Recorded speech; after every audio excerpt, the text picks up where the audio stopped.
Good morning, everyone. We welcome you all to our Sunday morning roundtable discussion with our topic or subject on sacrament. We are recording today from the Plainfield Christian Science Church Independent in Plainfield, New Jersey, in the United States of America. And thank you all for joining us. We will start with the morning prayer. I'm reading this morning from page 116 to 117 of the Blue Book. This is from an excerpt from one of her beautiful letters. When you are in perplexity or doubt about some important question that must be decided, keep your mind still, cease thinking, and wait that the still small voice may speak.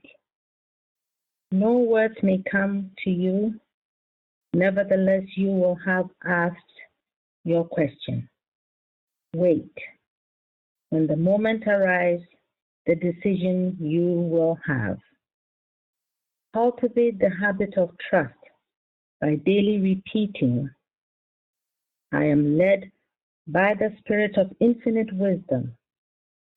I consecrate my will, my judgment, my desire, and all my faculty to the direction of the all-wise one. I shall hear, I shall know, I shall do right. When you have an earnest desire of the heart and there seems no way of having it fulfilled, cease thinking of the obstacles, of the impossibilities, and declare with an earnest and definite faith, in my Father's sight, there are no closed doors, no obstacles, there are no impossibilities. There is no malignant animal magnetism to prevent me from reflecting light. There is no self-mesmerism to hide me from the truth or to hide the truth from me. There is no hypnotism, no mental malpractice to harm me, for divine love surrounds me. Mary Baker Eddy. Beautiful, thank you. Okay, the watch message. Watch number 286. Watch lest you fail to realize the great need of yielding to the divine will. A child is self-willed and feels that its rights are being invaded when its parents enforce discipline. Yet when it learns that an untrained mind is not competent to guide one aright, it is glad that its parents forced it to yield to their greater wisdom. Mortal mind is incompetent to guide students aright. In humility, it must learn to yield to the all-knowing divine mind. Before it will do that, it must be disciplined and improved. And one of the great agencies Mrs. Eddy has provided for this purpose is our church manual. Those who endeavor to follow its God-given rules and bylaws will find the human mind retreating under such a regime in order to let divine mind shine through. Many of the experiences which we have, which seem to baffle us, are really the wisdom of God manifested in our lives in a way that will best rule out the human mind. For instance, if we forget or neglect to make the proper effort to think right under a human sense of harmony, may it not be the part of wisdom for us to lose that doubtful and stupefying sense of ease in order that we may have some incentive to drive us to make the effort to correct thought? Thank you. Okay, comments.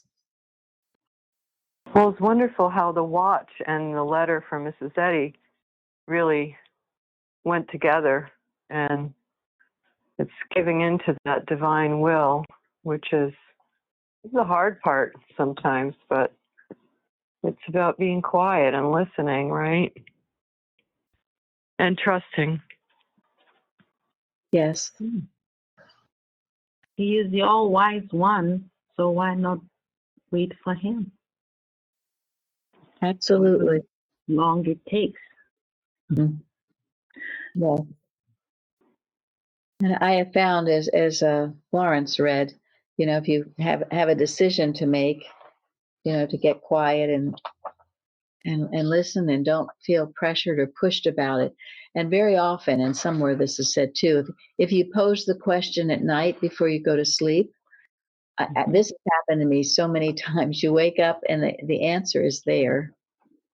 If not right first thing, which is often right first thing, then perhaps later in the day it'll come to you, and then you'll say, "Oh yeah, I asked that of God earlier."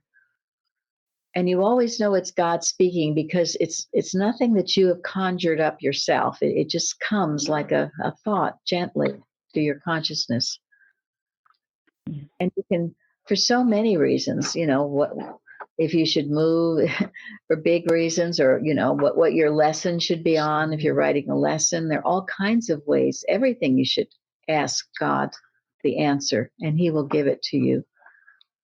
And often in the quietness of the night or in those early morning hours when maybe you're awake, things will come to you, important things, God speaking. I love that. That's happened a lot to me, and I've been, after waking up thinking about things and then realizing, oh, I'm actually supposed to be doing something. So I got to get this. Yes. So, And Well, and you have sometimes, to act on them right away too, because I've had that happen when I've gotten an inspiration for like a Wednesday reading or something. I've learned to just drop what I'm doing and write it down. Otherwise, it's even if it comes, I'm like, oh, surely I won't forget that. This is a great idea. If I don't write it down, I will an hour later I'll be like, oh shoot. very true. I was just going to say that myself. Yes, you write it down. I think Mrs. Eddy had a paper and pencil by her bed to write things down as it came to her. God speaks quietly and gently, and yeah, you'll lose it in the busyness of the day. Bruce? For me, as a practical matter, this yielding to God and obeying Him, I've found that if I get it straight in my mind first, yes, God, I want to do what your will is, and I do not have any will of my own that I'm going to try to push. And then when it comes time to act, well, you take the best step that you can at the moment.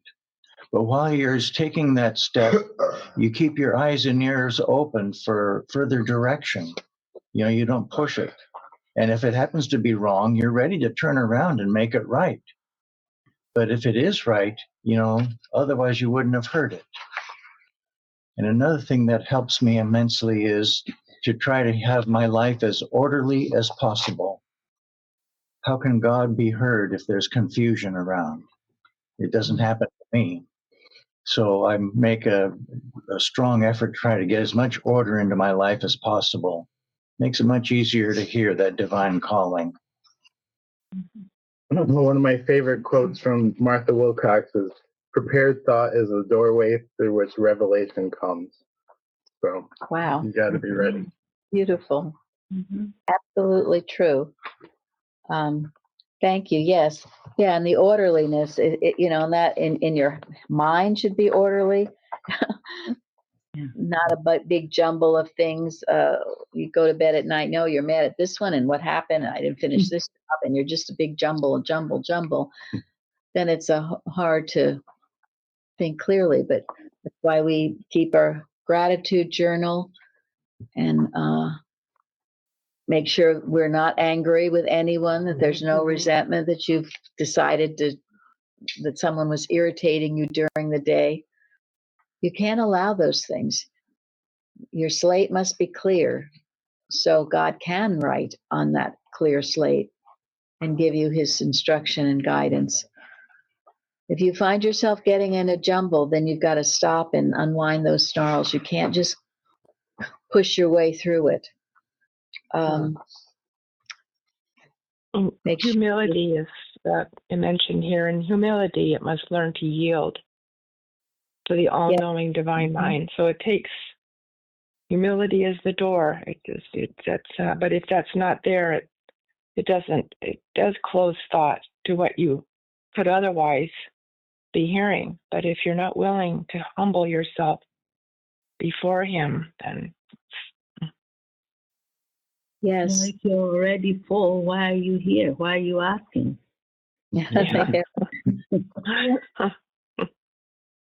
And you know, the journal writing, I find it so helpful because we all say, oh gosh, time's going so quickly. Of course, we know there isn't any time, but it seems like days fly by, weeks fly by.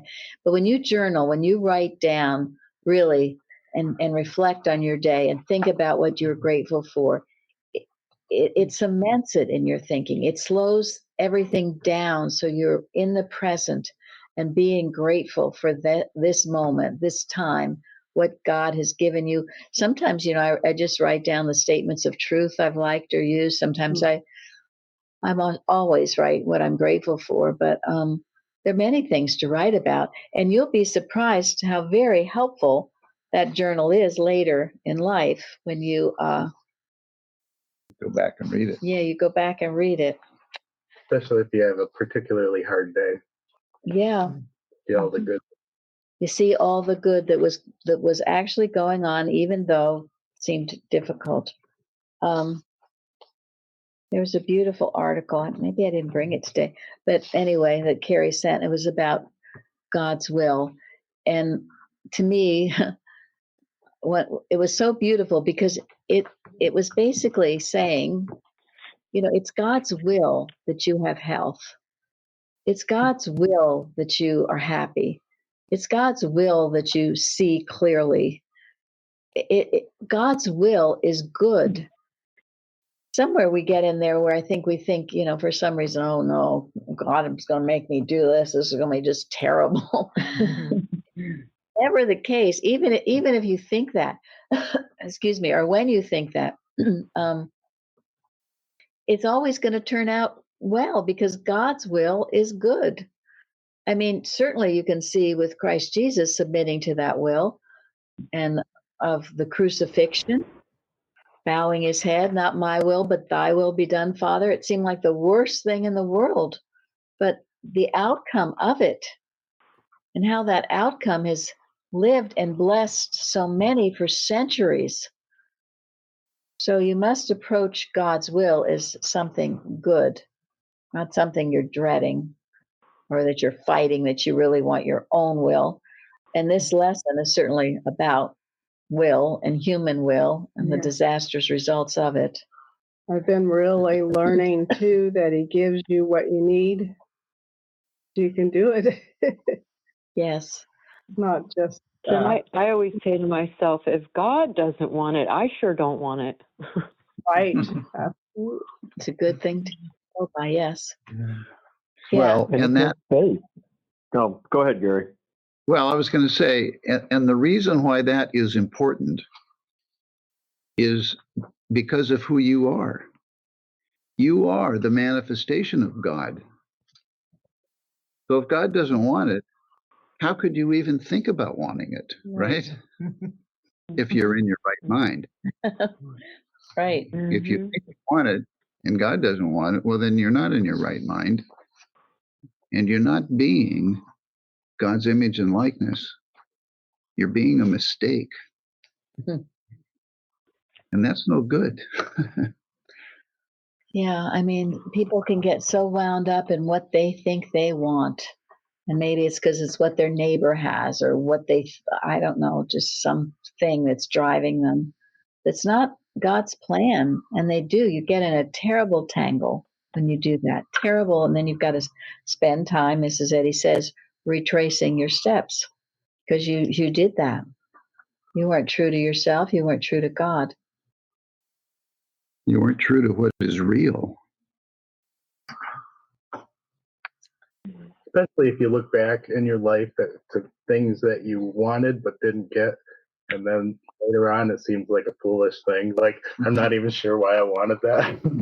Exactly. And you can be so darn mad at the time that you didn't get it. Well, there is a saying I heard recently that you don't really know someone until you see them not get what they want. Wow. When the true colors come out. Huh? Yeah. Yeah. Good. Yeah. The other, Bruce? Well, there's one more thing. It is God's will that you are useful. Actually, God is using you to do something very helpful and beneficial. You have a purpose for being here. There's a reason why you exist. And this is another one of these good will of God, that you are useful and helpful in some way. God has given you a gift and a place to use it. Thank you. Yes. If you're restless in any way, it's because you're not bowing to his will. You aren't really found what it is he wants you to do. Sometimes it takes a little while, but other times you'll just know. It'll be so strong in you, and you haven't had it strangled out of you, so to speak. Otherwise, why would God go to the trouble of creating you? We all have a divine. And at the same time, when we do God's will and we are attuned to divine mind and doing what we need to do, it gets us away from trouble because we are busy doing God's business and God's will. Yes. Almost in every list of what makes a person happy, having this purpose in life, a divine purpose, a good purpose, is on that list. You cannot live for yourself. You cannot live because you want a nice home and 2 children and this and that and what you think is your perfect little life, And be happy. and that it is a definition of hell. That selfish existence is hell. It has nothing to do with Christian Science, and if you haven't found it out yet, you will, because I know it's no fun. You have to have a bigger purpose, and as this golden text so beautifully states, Lord, what would you have me to do? And who is it? Where was that taken from? Who said that? Who? Mrs. Lady. No, Paul. not this is Acts. The golden Oh. text. The golden text. Paul. Paul. Oh. Yep. Thank you. And I found it very interesting because when I have various Bibles, mostly the King James version, but I have a few others. And this one is from, I don't know, is it one of the new standard ones or something? Find it. But anyway, well, first I'll read you what the King James version says, which is, of course, where this was taken from. Paul, you know what happened to him, and as he journeyed, he came near Damascus, and suddenly there shined round about him a light from heaven, and he fell to the earth and heard a voice saying unto him, Saul, Saul, why persecutest thou me? And he said, Who art thou, Lord? And the Lord said, I am Jesus whom thou persecutest. It is hard for thee to kick against the pricks. Okay, now that's the human will fighting with the divine will.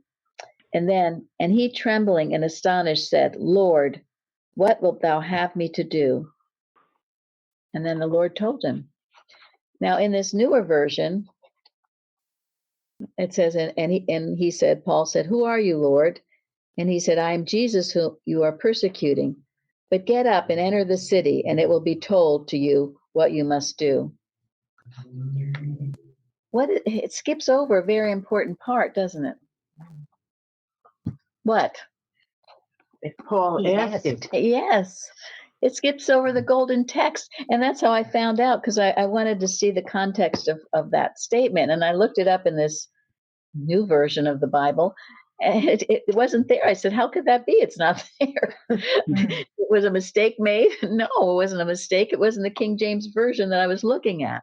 So again, this is why it's important that we read the King James version. Dale A. in Virginia sent us a DVD about it's called the King James version of the Bible, I think, all about how that Bible was made and the work and all the people that went together and all the, I mean, years, right? They really Years. poured Wow. over it to make that version correct.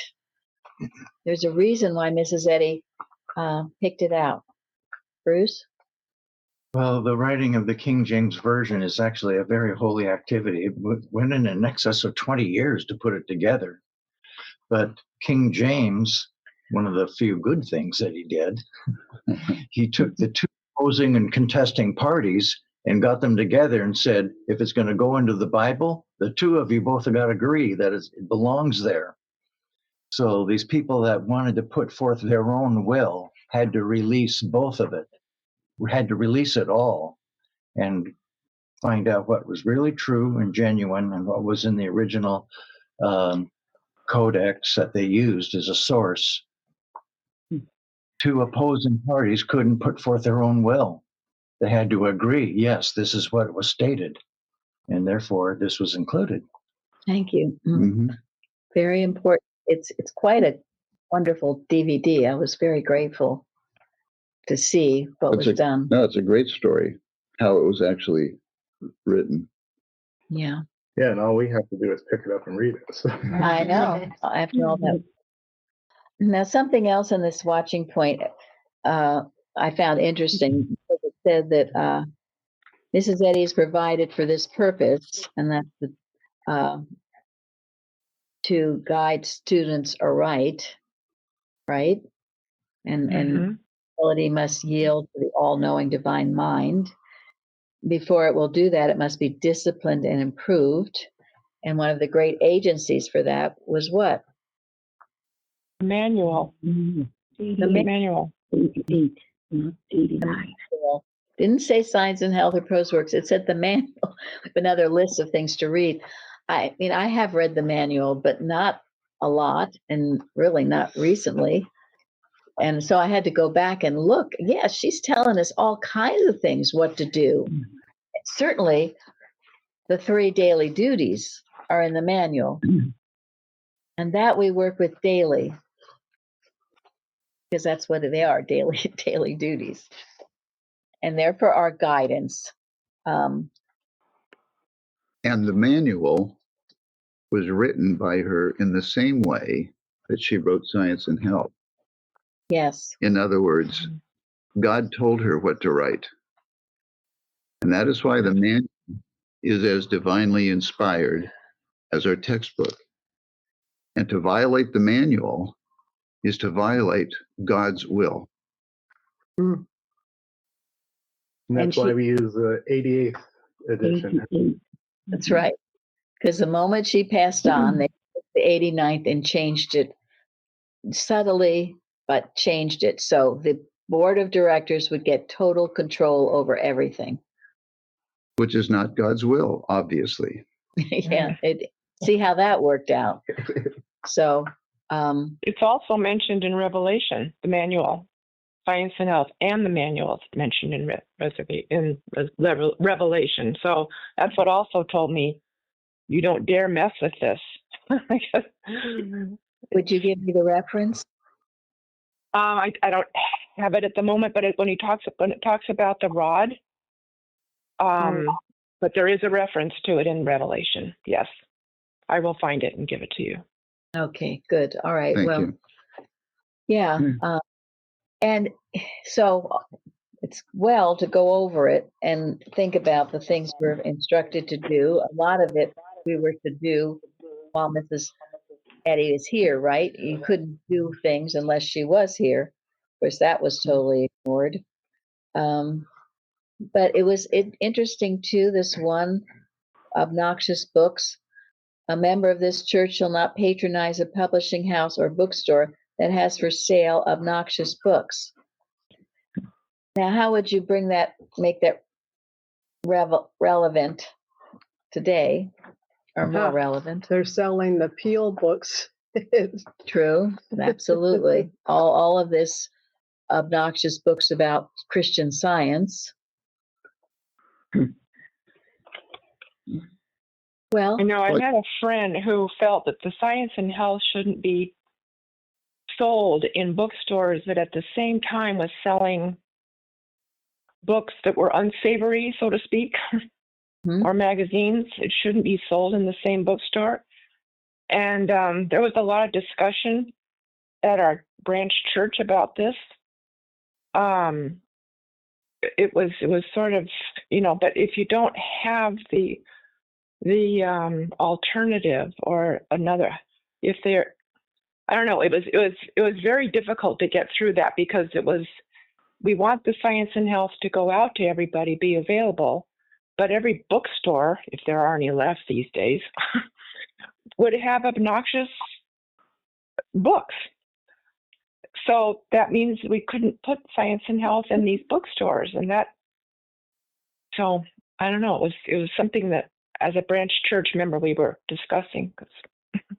Well, in order to leaven the lump, it's got to be in the lump. Exactly. Yes. Yes. I mean, how could it be wrong to sell Science and Health? It would be a remedy, as something to remedy all this obnoxious stuff. Yes, exactly. And this is Eddie's day. She had to contend with this pretty much all the time. And she, through her discovery and her efforts to promote the ideas of Christian Science, she met all kinds of opposition. And in other words, she was face to face with the nature of the human mind all the way. And she put this in Science and Health. He who knows God's will or the demands of divine science and obeys them incurs the hostility of envy. Mm-hmm. So that doesn't mean the hostility of envy is real or has power, but it was a warning that, this is coming. The mortal mind, the human mind, needs to be corrected. So she had this in her face pretty much all the time. Thank you. Yeah, that's in the lesson. But in the manual, you don't solicit, you don't go to bookstores that sell pornography or that sell, drama novels, that sort of thing. And today it would mean, you don't go to the internet and cruise pornography websites, right? Thank you. That was going to be my obnoxious websites. That's how you bring it in today. There's so many obnoxious websites, and if you're on them, you're disobeying the manual. Yes. And there's a reason why Congress is trying to ban TikTok from being able to actually be, to be seen here in the United States. Not only is it full of garbage, but it's sponsored by, the Chinese spy agency. We have to be wise in what we do and not stupid. And you should get warnings to say off things, and they'll lure you in with all this pleasant stuff, and then all of a sudden, gotcha. So we must be very wise, and the internet most definitely. And as far as, well, you can't go to a bookstore, but obnoxious bookstore, but the people that need Science and Health, they're going there. So why not let it be available? Might be their saving grace. I'm sure it would be. Yeah. Yeah, someone might pick it up. Absolutely. Where it was told, it was portrayed so beautifully in The Chosen, when they went to the worst places, right? They went in the worst places, and for that, I forget is it Syria, Philippi? I don't know, somewhere where there was just awful Caesarea things. Philippi. Yeah, Caesarea. Yeah, and they were asking Jesus, why are you leading us here? Why are we here? And what did he say? He came, who he came for. Yes. They need him most. Yeah. Right. They need the most. Absolutely. And he said Hudson wouldn't hesitate to go in there. Right. John the Baptist would have marched right in. Yeah. So if God directs us, we do what's needed. We aren't stupid either or foolish, but if God is directing us, it will be productive. So, all right. So get to know your manual and what Mrs. Eddy is saying and why. And does everybody understand why the estoppel clauses are in the manual? Because that seems to be the big problem with the board right after she left, and still seems to be a big problem with the board in Boston. Well, they're the ones that weren't allowed to, when she was no longer here, those are the activities that were supposed to stop unless she was there to authorize them. That's what the estoppel clauses were about. Right. And why is I take Because it to everybody mean was that supposed she expected independence, that Yes. each church should rise or fall based on its own demonstration. She did not want central control. You know, when she was there, she had the divine wisdom that she could offer that control, if you will, to the entire movement. But beyond her, you know, it needed to be left to each individual church. So I take it as the mother church would have remained, but as an independent church, as would the other churches, right? They wouldn't be called branches. and who would authorize practitioners and teachers and lecturers? I There imagine would need to God. be an authorization. Yeah. God Yeah. is the ultimate. Yes. Exactly. Can anyone other than God authorize someone to practice Christian Science? Yeah, but wouldn't effectively there would continue to be an authorization of them through the publishing society, which put the cards for the practitioners in the journal? Wouldn't they continue doing that? Let's forget about the publishing society being merged into the mother church, right? But if it remained independent, wouldn't it continue to put cards in the journal for the practitioners? Sure, why not? And wouldn't there be some modicum of approval? Well, you're talking about a lot of things that would have dissolved, and if you have an independent church, it's a whole different thing. We're not going to have this big church, listing in a big magazine. It would be like our church, and things rise or fall according to their merit. Well, there would have been an independent publishing society, right? That would have ended. Oh, yeah. No, because it was totally independent of the church. Right. And Board. and we don't have the privilege of knowing what would have happened had it not been taken over by the board of directors. A lot of that would be speculation. So all I can say is what we have done here when it was stripped of everything. This is what we've come upon through prayer and demonstration, the roundtables, the other things, the practitioners, all of it. It's just been what God would have us do. And that's a question that we ask every day of ourselves here. Lord, what wilt thou have me to do? So, and thank you for not putting all of this information behind a paid wall. We talk about the, science and health being put in a bookstore that someone may or may not like, but can you imagine you're trying to introduce science to the world and they have old journals and sentinels behind a paid wall. You can search for a topic and it's like, nope, sorry, you have to subscribe. Right. It's just, I can't tell you how grateful I am that was the wisdom to share it. Freely you have received, freely give. Thank you. Mm-hmm. And that has been the motto of it. And absolutely to get it out to as many people as possible, as quickly as possible, and as freely as possible. Because, think of all these people all over the world, and there's all these, maybe not even knowing the language, plus you've got to sign in and pay for it. I mean, gosh, no. Too many obstacles. We thought, I didn't deeply about it, but some people thought deeply about whether it should or have a certain area for members only, but no, because I know how I feel. If I go on a website and I have to sign my life away, I do not go. And you never go back. I never go back. This is free. And who are we to limit it? Yes. Yeah, this is the unselfishness. I mean, it's for the world. Mrs. Eddy everywhere talks about mankind. So where is mankind getting it? It's not free, really.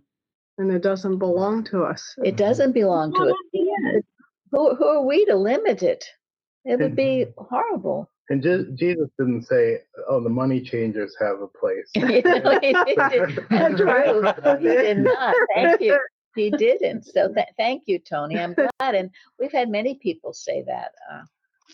It's all free for your using. And Bruce? And also, regarding the organized structure, who's to say who can and can't practice Christian Science? Yeah. Mm-hmm.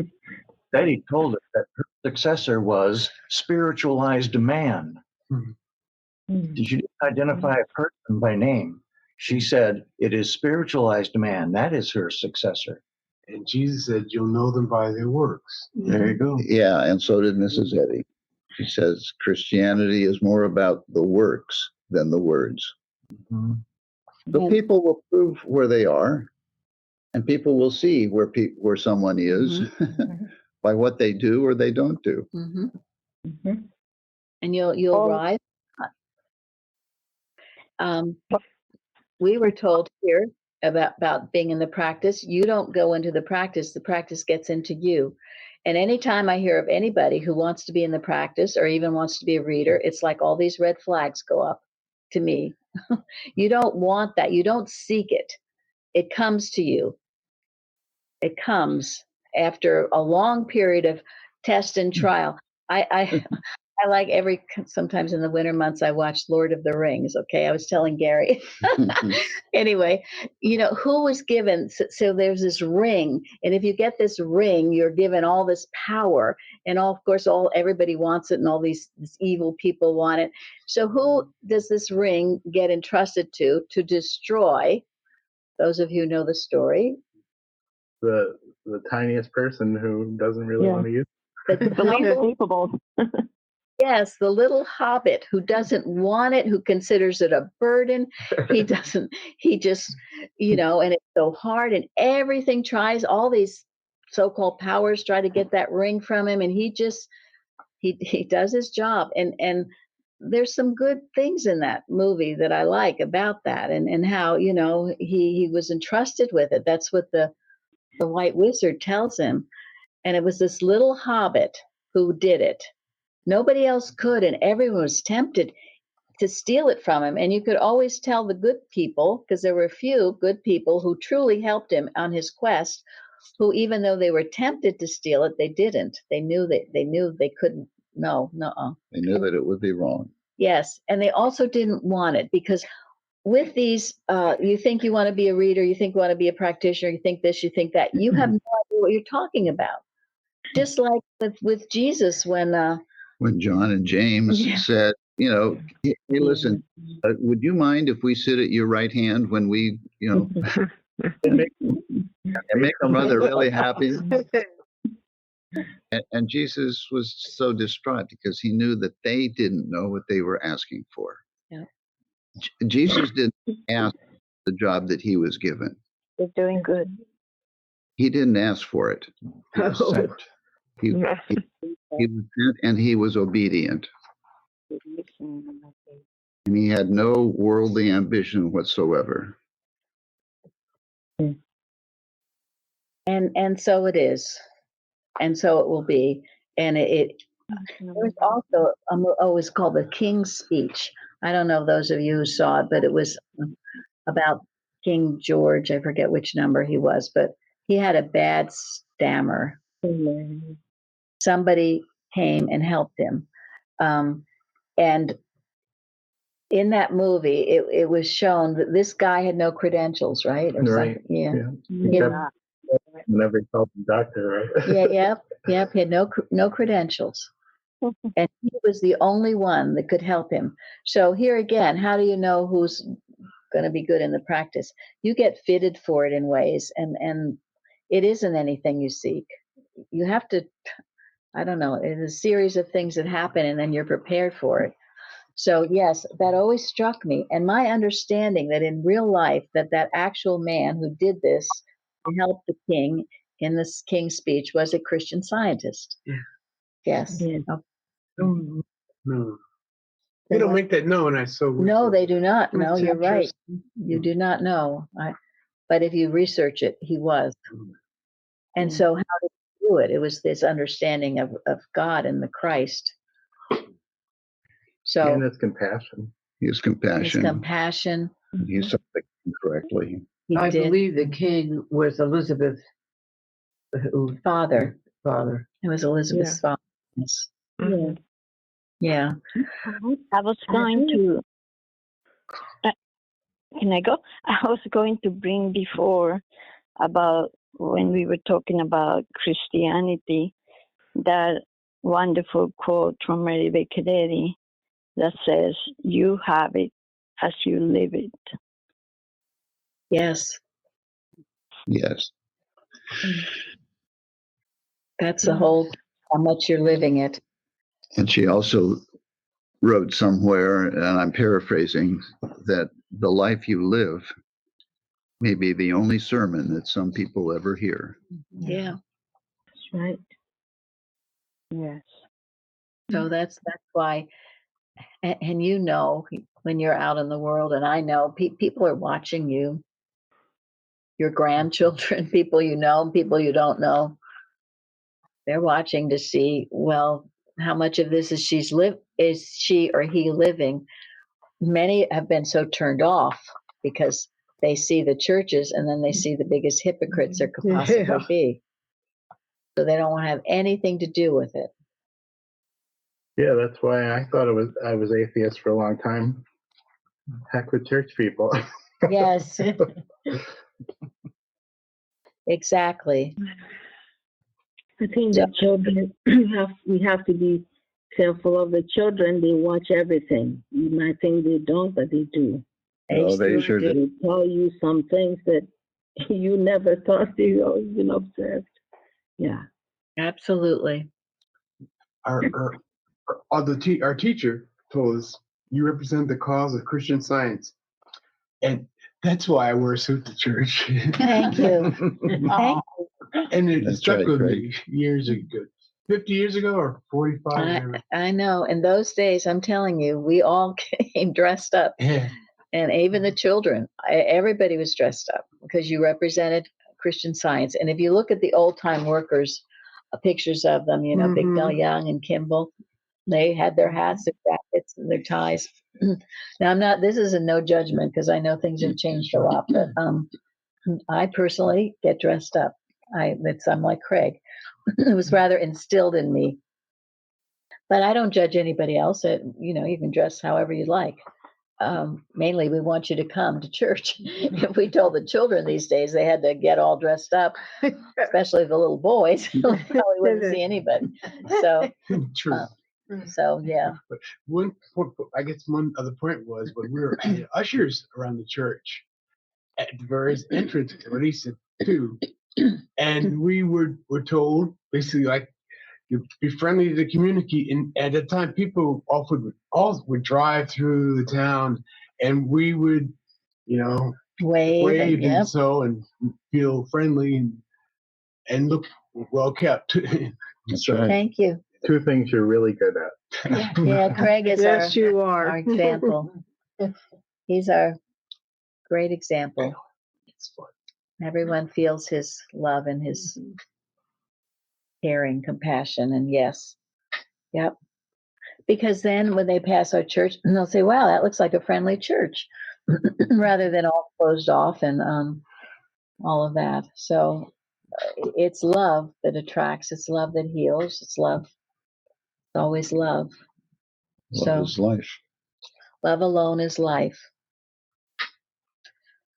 So in that sort of what Tony was talking about, freely giving, there's a beautiful article, and we can put it on the website, by Louise Knight Wheatley, who's a wonderful early worker, called The Closed Hand.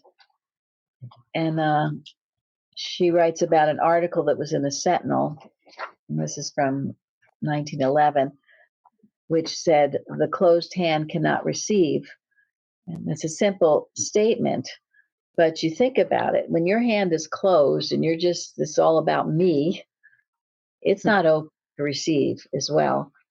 And she said, as this author pondered these things, a picture which hangs in a certain dearly loved reading room flashed into her memory. It represents a group of persons standing on a lawn, listening to a woman who evidently stepped out on a low balcony to address them. The woman is Mrs. Eddy. She stands looking out upon that sea of upturned faces, a slender figure silhouetted against the sky, the face in shadow. But what a world of eloquence there is in those outstretched hands. And the palms are upturned, giving, giving, always giving. And since the days of Jesus of Nazareth, no one has received in such abundance. Yes, is it not only in accord with an immutable law that she who gave so much should receive in like manner? Jesus himself said, "With what measure ye mete, it shall be measured to you again." And then, does the storehouse sometimes seem strangely empty, O troubled heart? Do we sometimes find ourselves thinking that Christian Science is not doing as much for us as it should, that we are not getting much out of it as we ought, and wonder why we don't receive more? Before becoming unduly disturbed over this, suppose we try the experiment of taking an entirely different point of view and asking, instead of asking, what is Christian Science doing for me? Suppose we ask ourselves, what am I doing for Christian Science? Instead of saying, I'm not getting as much as I ought, suppose we say, am I giving as much as I can? Instead of saying, I wonder why I do not receive more, suppose we say, am I making the most of what I have? And it goes on about Saul of Tarsus. When he really changed and saw the light, he fell to his knees and cried out, Lord, what wilt thou have me to do? Now, I may add to this, you can outwardly do a lot of things. And believe me, I tried that. But unless your heart is right, it's not going to work. I mean, you can, and we know that in branch churches, you can be the busiest person in the branch church doing this, that, and that thing.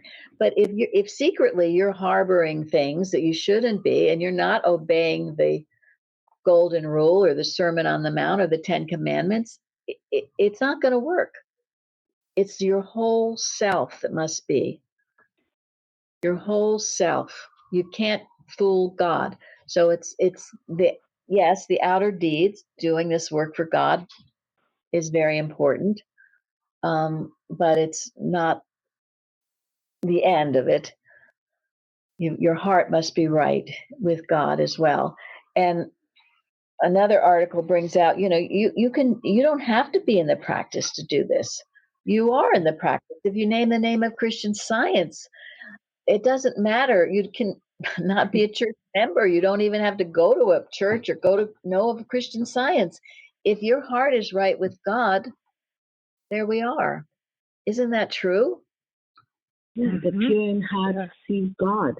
The Yes. pure in heart. It doesn't take credentials. It takes your heart. And that's why anyone can do this anywhere, in any situation. So when with Mary, Jesus said, "Give me your heart." Oh, and that Mary Magdalene. Yeah. Yes. Another article brings out, that serving and safety go together. Abraham, Jacob, Moses, Joshua, David, Solomon, and other great characters of the Old Testament gloried in being called God's servants, and they thereby claimed preservation, dominion, health, deliverance, spiritual power, and victory over their enemies. Jesus, in serving his Father, proved that preservation is spiritual, and he passed through the ordeal of the cross and triumphantly emerged from the tomb. And in Mrs. Eddy's Mother Church of 1901 on page 1, she says, rest assured you can never lack God's outstretched arm as long as you are in his service. Now, here again, your heart has to be right in the service. And in these examples, they certainly were. And we were given that statement often. And if you're truly serving God with a right heart, you cannot be without his outstretched hands. He will help you. He'll come to you. He'll save you. He'll do whatever's necessary so that you can fulfill his good purpose in you. And that's because he is you That's right. when your heart is right. Yes. And, security is mentioned twice in Science and Health. One that I love, security for the claims of harmonious and eternal being is found only in divine science. And then also, if living in disobedience to him, we ought to feel no security, although God is good. Now, we are seeing and hearing quite a lot these days about all these disasters. That's why we do our watches, so-called disasters. There are those who are totally protected. I know Elizabeth has told of stories of that with her mother. Totally protected through storm, fire, wind, wave, by knowing this truth. It's a total protection. And we pray for that for everyone, everywhere. There's some things we can't avoid. They're lessons, I guess, that need to be learned, mainly to get on our knees to God.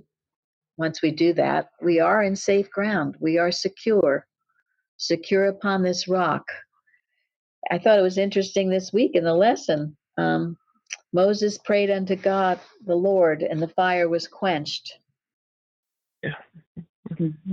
And like in Noah's story, who are the ones that were protected and saved and well?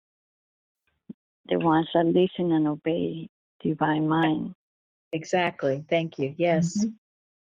It's absolutely possible. We do not have to feel fear for our safety or our family's safety or anyone's safety when we're praying and working the way we are. And this is why we watch. It's what we do. And it's a good indication of how unselfed people are when they do these watches. And again, maybe you do watches quietly by yourself. That's fine, as long as you are working and praying for the good of mankind with whatever knowledge of science you know. So this is true sacrament.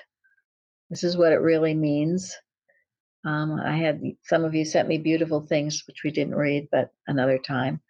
Now we will end on.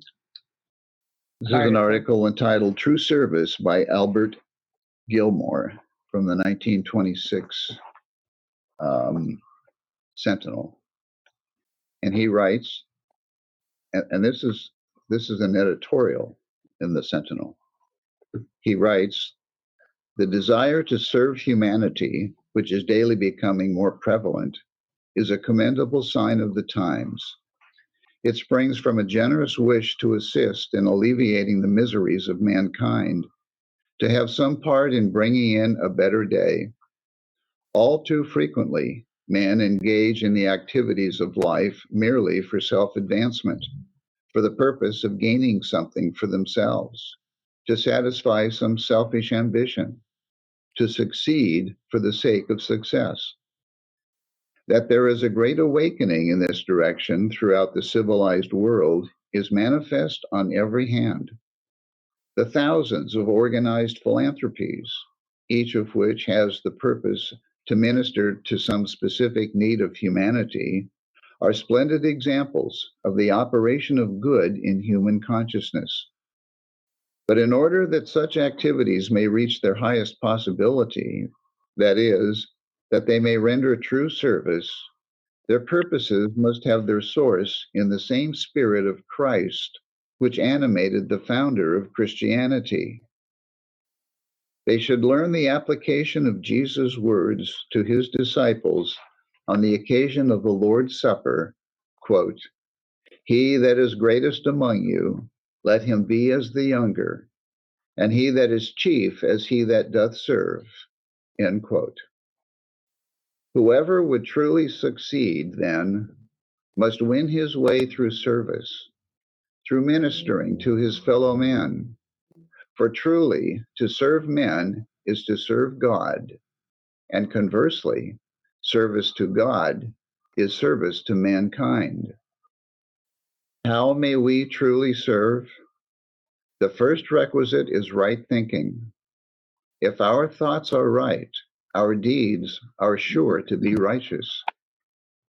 Holding to the true model and the divine idea of truth, life, and love, mortals will lose something of selfishness, of greed, of malice and false ambition, gaining the desire to do good by being good. Service undertaken from pure motives is true service, and it serves the double purpose of blessing the doer as well as him to whom it is rendered. When the desire to serve is the incentive and wisdom guides our steps, we are blessed indeed in the opportunity to assist in establishing the kingdom of good. End quote. Thank you. Thank you all for joining us today. Thank you. Thank you. Thank you. Thank you. Thank you. Thank you. Thank you. Thank you. Thank you. Thank you.